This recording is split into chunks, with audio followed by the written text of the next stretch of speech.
Hello, what is happening? Today we are talking about the best DSLR settings to get that crisp, beautiful footage that everybody wants. Right, let's dive right in.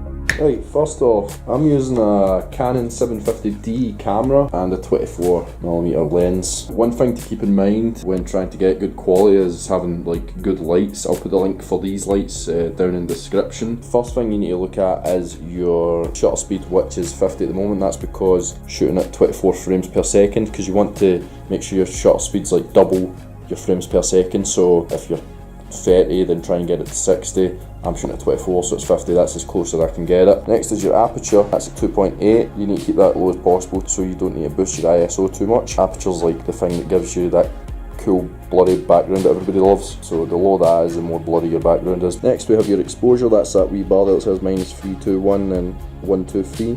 You want to try and keep that in the middle.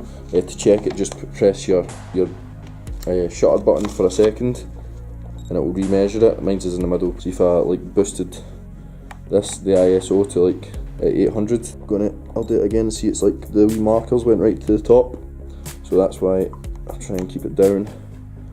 But that's why you need the light, so you can keep that ISO as low as possible. The ISO is pretty much, it brightens up your image. So if you don't have lights, it'll help that way, but your quality of footage will suffer.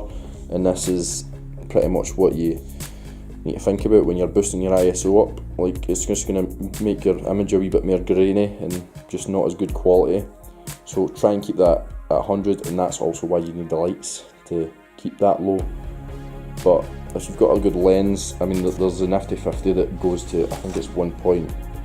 So if you've got that, that will let in a lot of light, and you could boost your shutter speed slightly, but I mean it does suffer. Like, you'd better just try to keep that at double your frames per second. Pretty much these are like the perfect settings you want. Double your frames per second, a low aperture and a low ISO.